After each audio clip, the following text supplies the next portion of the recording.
Hi, hello, good morning. Welcome to today's session. So, in the previous session, we were discussing about the first reason what makes the success of federation or federalism in India. So, the first reason is there is the provision of power sharing between union government and state government. So, none of any level, either central or either state, they are not having any provision to make changes or corrections or to add existing laws to the constitution. If it requires, it need to be passed first at both the houses, and it need to get two-third majority and at least half of the total seats from uh, the state central government as well as state governments. And moreover, in any kind of disputes arise in between central government and state government, courts are going to act as an umpire in solving the disputes. So the second reason is reasons for the success of India, federalism in India. It is constitutional provision has made clear explanation about threefold administrative subjects shared between union government and central government. That is the first reason.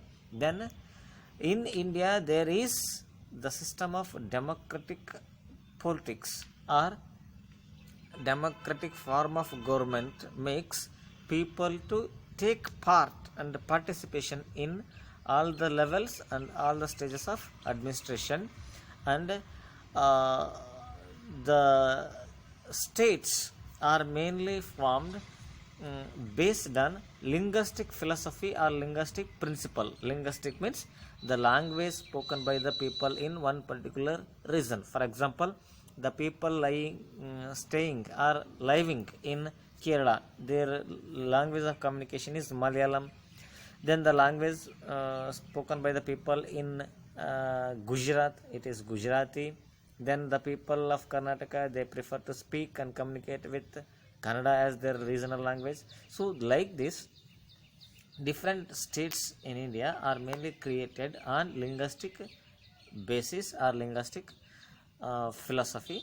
So because of that, old boundaries are modified to new boundaries in order to create new identity or new state on the basis of linguistic principle.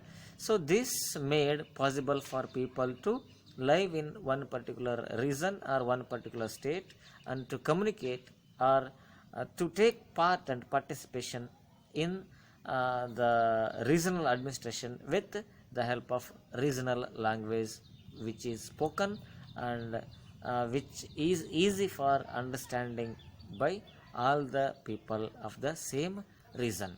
Then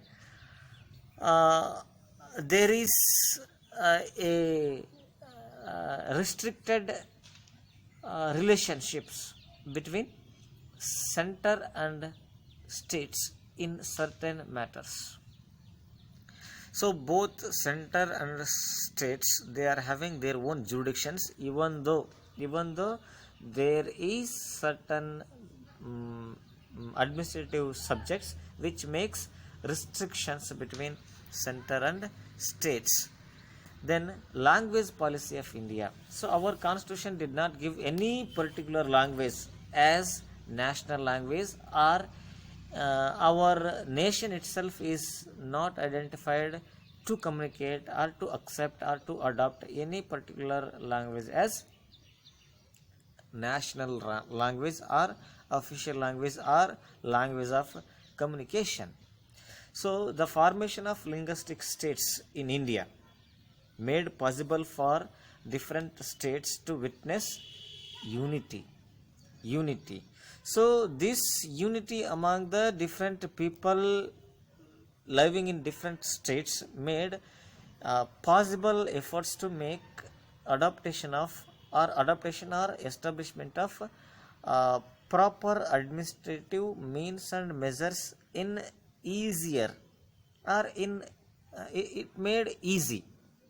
Then leaders of our constitution, they mainly thought, believed and visualized what possible problems may arise if any particular language is given importance as a national language. So Hindi was identified as an official language, not language, national language. So along with Hindi, there are 21 other subjects which are recognized, mentioned in our constitution as scheduled languages. Scheduled languages. Then major steps taken for decentralization in the year 1992. So about this concept we will discuss in tomorrow's session. So until then, take care of yourself, stay at home, stay safe. Thank you, one and all.